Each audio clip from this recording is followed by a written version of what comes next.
Hey, welcome back everybody in this video. This video is about foundations of psychology. In this video, I will describe 10 important MCQ about foundation of psychology. This video is important for examinations like graduate entrance examination, master's entrance examination, and also important for exams like EVGC and MPhil clinical psychology and PhD entrance also. So, watch this video and enhance your knowledge. So let's start from the first question. First question is that the primary subject matter of psychology is. हमें बताना है कि मनोविज्ञान का जो primary subject matter है वो क्या है. This question is directly based on the definition of the psychology. So if you observe the options given in this question, first is the philosophical concept of the psyche, second is the behavior of organism, third is the conscious mind, and fourth is the unconscious mind.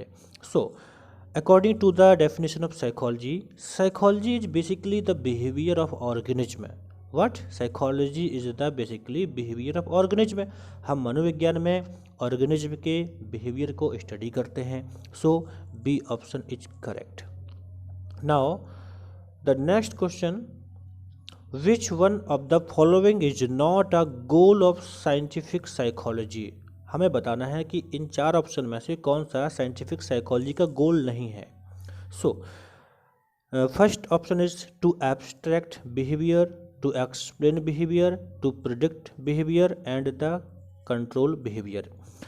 अगर अगर आप study करते हैं तो आपने गोल of scientific psychology को पढ़ा होगा. बेसिकली इसके बारे में मैंने पहले भी वीडियो अच्छे से अपलोड किया था, बताया था. Basically the goal of scientific psychology is डेपको, DPCO, यहाँ पर ई है, सॉरी, डेपको, DEPCO. ये मैंने एक ट्रिक बताई थी by which you can very easily understand कि गोल ऑफ साइंटिफिक साइकोलॉजी क्या क्या होते हैं. D means describe, E means explanation, P means prediction और CO means control. Goal of scientific psychology में हम क्या करते हैं कि हम किसी बिहेवियर को डिस्क्राइब करते हैं, एक्सप्लेन करते हैं, प्रिडिक्ट करते हैं और बाद में हम किसी बिहेवियर को कंट्रोल भी कर सकते हैं. So these are the goals of scientific psychology. तो यहाँ पर BCD, to explain behaviour, predict behaviour, control behaviour, ये तीनों चीज़ें तो हो रही हैं, बट यहाँ पे डिस्क्राइब की तो बात नहीं कही है, इन्होंने एब्स्ट्रैक्ट की बात कही है. सो इसमें पूछा था क्वेश्चन में which one of the following is not a goal. So option first, to abstract behaviour, this is not the goal of scientific psychology. So आप इसे ध्यान रखिएगा. And one more thing is very important, आप इस बात को अच्छे से ध्यान रखें that goal of scientific psychology को याद करने के लिए डेप को ये ट्रिक याद रखें. मैनी टाइम्स इन एग्जामिनेशन वो क्या करते हैं, क्वेश्चन में डेपको के ऑर्डर को भी देते हैं कि पहले डिस्क्राइब होता है या एक्सप्लेन होता है या फिर प्रिडिक्शन होता है या कंट्रोल होता है. सो आपको इसे अच्छे से याद रखना है. So according to the question, correct answer is the option A, to abstract behaviour is not the goal of scientific psychology. Now the third question, what characterise a school of psychology. Basically हम school of psychology के बारे में पढ़ते रहते हैं, तो हमें ये बताना है कि जो स्कूल ऑफ साइकोलॉजी है वो क्या है. What characterises a school of psychology. So option given, it's physiological research. No, school of psychology is not a physiological research. And it's stand on gestalt psychology. This is not also the correct option because school of psychology doesn't talk only about the gestalt. Now C option, its orientation towards psychoanalysis. This is also wrong क्योंकि school of psychology में हम orientation नहीं करते हैं psycho analysis के बारे में. So it's we point and assumptions. So first three option ABC is incorrect and option D is correct. Basically यहाँ पर जो स्कूल ऑफ साइकोलॉजी की हम बात करते हैं, जो पर्टिकुलर टर्म यहाँ पर स्कूल है, this basically mean of group of particular thinkers, यानी कुछ ऐसे लोग जो पर्टिकुलर सोच को मानते हैं. मैं पहले भी जब मैंने स्कूल ऑफ साइकोलॉजी को डिफाइन किया था तब मैंने इस बात को बताया था कि ह्यूमन बिहेवियर को अंडरस्टैंड करने के लिए हम कभी भी किसी एक पॉइंट पर नहीं जा सकते हैं. Why? Because human lives in very very diverse conditions, है ना। तो इट इज़ नॉट इम्पॉर्टेंट कि हम एक पॉइंट या एक थ्योरी को लेकर किसी को डिस्क्राइब कर दें, it's not possible. So individual personality है लोगों की, अलग अलग तरीके होते हैं कैसे पर्सनालिटी डेवलप होती है, तो बहुत सारी अलग अलग चीज़ें हो सकती हैं। So basically school of psychology में हमें यही पता चलते हैं कि कौन कौन से अलग अलग थॉट पैटर्न हैं जिसके बेस पर हम साइकोलॉजी में स्टडी करते हैं। So school of psychology is about view points and assumptions, जैसे कि अब कोई फंक्शनलिज्म मानता है, कोई बिहेवियरिज्म मानता है ना, कोई गेस्टाल्ट की बात करता है, तो अलग अलग चीज़ें हैं और ये सच भी हैं। और मैं आपसे एक कहना चाहूँगा कि आप साइकोलॉजी में अगर हैं तो कभी भी एक थ्योरी को अच्छा या बुरा नहीं कह सकते हैं। Basically it's depend on the particular person, individual person, कि उसके साथ क्या कैसे डेवलपमेंट हुआ है। सो स्कूल ऑफ साइकोलॉजी क्या है, it's view point and assumptions. So D option is correct. Now fourth question, functionalism associated with William James. Functionalism किसने दिया था, विलियम जेम्स ने से। इज पार्टिकुलरली इंटरेस्टेड इन, बताना है कि जो फंक्शनलिज्म है वो बेसिकली किस चीज़ में इंटरेस्टेड है। Introspection, first option, introspection is not related to functionalism. The structure of consciousness, this is not also related to functionalism. And developmental psychology, ये तो कहीं से इसमें शामिल ही नहीं होता है। So the option C, how the mind work. William James ने इंट्रोस्पेक्शन को या कॉन्शियसनेस के स्ट्रक्चर पर फोकस नहीं किया था, इंट्रोस्पेक्शन पर फोकस किया था स्ट्रक्चरलिज्म ने, मतलब विलियम वुंट ने स्ट्रक्चरलिज्म को डिफाइन किया था और कॉन्शियसनेस की बात की थी। लेकिन फंक्शनलिज्म जिन्होंने दिया था विलियम जेम्स ने, उन्होंने इंट्रोस्पेक्शन को और कॉन्शियसनेस के स्ट्रक्चर को नहीं माना था। उन्होंने माना था कि ब्रेन कैसे काम करता है, माइंड कैसे काम करता है, उसके बारे में बात की थी बेसिकली फंक्शनलिज्म। यानी आप समझ सकते हैं how the mind work means that कि हाउ द माइंड फंक्शंस कैसे कार्य करता है। सो यहाँ पर आपका सी ऑप्शन सही है, functionalism is associated that how the mind works. So option C is correct. यहाँ पर आप और भी ध्यान रखते हैं, इंट्रोस्पेक्शन विलियम वुंट से जुड़ा है, कॉन्शियसनेस का जो स्ट्रक्चर की बात थी वो विलियम वुंट से जुड़ा है। विलियम वुंट वो व्यक्ति थे जिन्होंने फर्स्ट टाइम पे साइकोलॉजिकल साइंटिफिक लेबोरेटरी इस्टेब्लिश की थी। कहाँ पे की थी, अगर आप जानते हैं तो कमेंट बताएं, और कब की थी अगर ये जानते हैं तो भी कमेंट बताएं। बेसिकली मैं इसके बारे में बता चुका हूँ, और इससे संबंधित जो और वीडियोस हैं मैं उनका जो लिंक है वो डिस्क्रिप्शन बॉक्स में दूंगा, तो वहाँ से आप और भी चीज़ों को देख सकते हैं। Now the next question, that is fifth, which one of the following is correctly associated with the German word gestalt? इसमें 4 ऑप्शन दिए गए हैं, बताना है कि कौन ऐसा है जो पर्टिकुलर गेस्टाल्ट वर्ड से जुड़ा हुआ है। Neuron, this is wrong. Organised whole and physiological psychology and repression. Physiological psychology, this is not also associated with the gestalt and not also repression. The correct answer is organised whole. जो हम gestalt psychology की बात करते हैं तो gestalt psychology में हम ये पढ़ते हैं कि हम चीज़ों को कभी अलग अलग पार्ट्स में नहीं समझते हैं। We observe things as a whole, हम चीज़ों को एक साथ में पूरा परसेप्ट करते हैं। तो गेस्टाल्ट साइकोलॉजी में बात की गई थी, हम चीज़ों को एज अ होल बात करते हैं। जैसे अगर हम किसी के फेस को देखते हैं तो ना कि हम किसी की आइज़ को, किसी के नोज़ को देखते हैं, हम एज अ पर्टिकुलर पूरा फेस देखते हैं।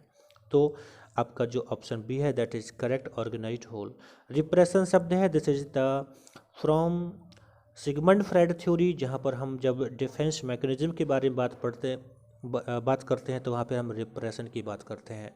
और रिप्रेशन के बारे में बता दूं कि डिफेंस मैकेनिज्म में बताया गया था कि जो रिप्रेशन है ये सबसे ज़्यादा कारण बनता है हमारे फ्यूचर में आगे चल के हमारे मेंटल प्रॉब्लम्स का, बिकॉज अनकॉन्शियस में जाके ये चीज़ें हमारी पर्सनैलिटी को बहुत ज़्यादा डिस्टर्ब करती हैं। तो अगर हम सिगमंड फ्राइड को जब पढ़ते हैं तो हमें ये बताया जाता है कि हमें चीज़ों को रिप्रेस्ड कम से कम करना चाहिए।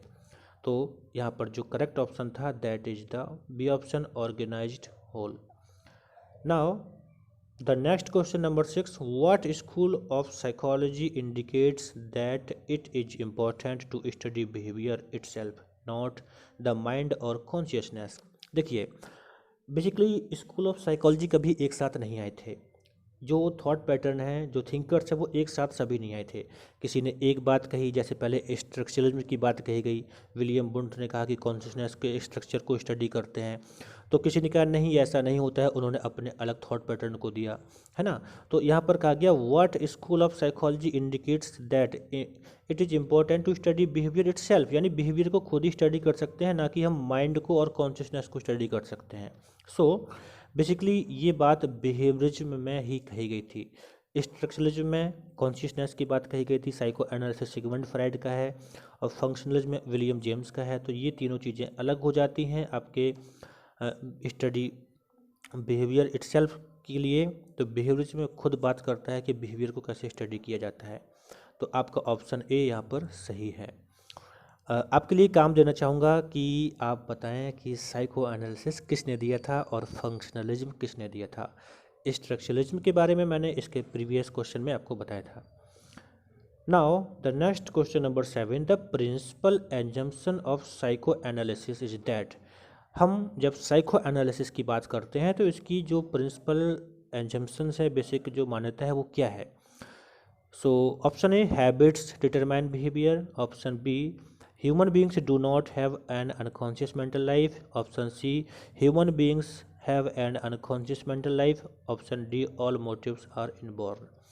सो अगर आपने साइको एनालिसिस को पढ़ा होगा पहले कभी, तो आप समझ गए होंगे कि इसका ऑप्शन कौन सा सही है।